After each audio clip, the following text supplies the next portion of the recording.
Amateurs de réalité virtuelle et de technologie immersive, c'est Nick de la team Deliver.com et aujourd'hui, une fois n'est pas coutume, on va pas parler du Facebook ou Meta Reality Lab en matière d'innovation en réalité virtuelle, on va aller du côté de chez Sony Technologies, puisque la branche innovation du fabricant nippon vient de dévoiler une vidéo de 4 minutes présentant un nouveau prototype qu'ils ont dans leur laboratoire et franchement c'est assez kiffant.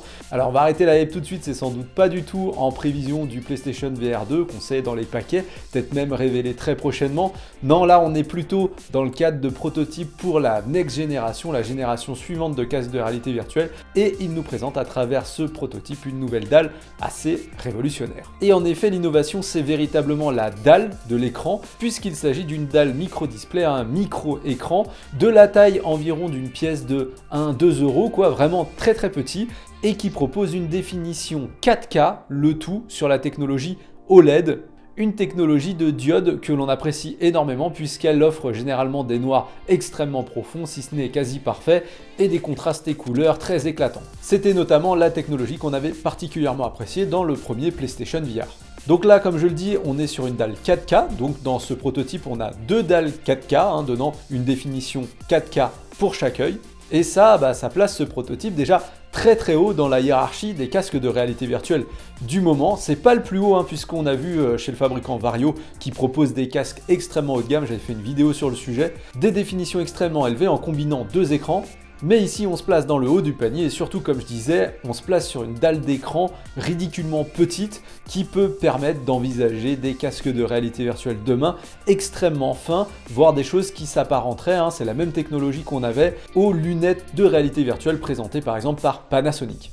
Alors tout ça c'est extrêmement prometteur, mais on va quand même y mettre des petits bémols. Un bémol particulier qu'on a avec cette technologie, c'est que du fait justement que les écrans soient extrêmement petits, pour pouvoir les zoomer et avoir une image sur l'intégralité du champ de vision, ça oblige à avoir des optiques, des lentilles adaptées. Et ça, jusqu'à présent, on ne sait pas trop faire. Panasonic annonçait par exemple un champ de vision de 70 degrés sur ses lunettes de réalité virtuelle, là où la plupart des casques de réalité virtuelle modernes proposent 100 degrés, voire plus de champ de vision horizontal. Et donc ça veut dire quoi concrètement? Ça veut dire qu'il faut s'attendre dans les casques qui supportent ce type d'écran à avoir généralement des champs de vision assez faibles et donc à nettement percevoir les bords de l'écran. Alors peut-être qu'ici Sony a réussi son défi, justement, peut-être qu'ils ont réussi à atteindre à travers ce prototype 100 degrés de champ de vision ou quelque chose de similaire. Ça, on n'en sait rien puisque c'est pas du tout précisé dans la vidéo et donc il faudra sans doute attendre soit de futures vidéos, soit des retours de testeurs pour en avoir le cœur net. L'autre bémol vient d'une partie de la vidéo où Sony parle de la latence et nous explique que le système en temps normal, c'est compliqué à comprendre parce que je pense que c'est une traduction, bref je suis pas sûr des mots employés, mais en tout cas ils nous disent que en gros en temps normal, la technologie tourne à environ 100 millisecondes de latence. Alors 100 millisecondes c'est pas du tout acceptable en réalité virtuelle, aujourd'hui ce qu'on accepte c'est autour de 20 millisecondes, on va dire que on perçoit plus trop la latence quand on tourne la tête et quand on se déplace et donc ça donne pas trop mal à la tête. Quand on dépasse cette échelle, généralement elle commence à être perceptible et plus on dépasse, et là on serait à 5 fois quasiment ce ratio, et plus c'est perturbant et plus c'est gênant. Donc si nativement cette technologie propose du 100 millisecondes, ça va pas du tout. Alors, heureusement Sony nous rassure dans la vidéo et nous explique que par différentes technologies, alors on ne sait pas si c'est des technologies matérielles ou logicielles, ils arrivent à descendre sous la barre des 10 millisecondes, donc là ça serait complètement acceptable. Reste à savoir si c'est véritablement la chaîne de bout en bout matérielle et où du coup ça serait complètement imperceptible pour l'utilisateur, ou alors s'ils utilisent des artifices logiciels, comme on peut le voir des fois en compensation de latence, mais souvent quand c'est fait logiciellement, on peut percevoir des artefacts et donc plus il y a de la réduction de la latence, plus les artefacts sont visibles, et donc on espère vraiment qu'ils atteignent les 10-20 millisecondes de façon naturelle et non pas de façon artificielle. Sinon, la technologie, tout de suite, elle va nettement moins nous emballer.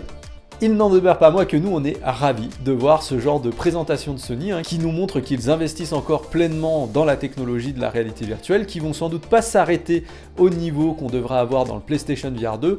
Bon, il est peu probable qu'on ait cette définition dans le PSVR 2, tout simplement du fait que pour faire tourner 4K pareil, on le sait, sur PC ou sur les Vario, c'est extrêmement compliqué. Même les cartes graphiques les plus modernes, elles ont énormément de mal à faire tourner cette définition-là, y compris dans des contenus adaptés et pas trop gourmands. Mais en tout cas, ça promet que du beau pour les années à venir. Allez, j'ai fait à peu près le tour de ce que j'avais à vous raconter pour le moment sur ce prototype. N'hésitez pas à me dire ce que vous en avez pensé dans les commentaires de la vidéo. N'hésitez pas non plus à me parler du PSVR 2 et ce que vous en attendez, vous, dans les commentaires de la vidéo. Bien évidemment, n'oubliez pas de vous abonner si ce n'est pas encore déjà fait. Un petit like, ça fait toujours plaisir.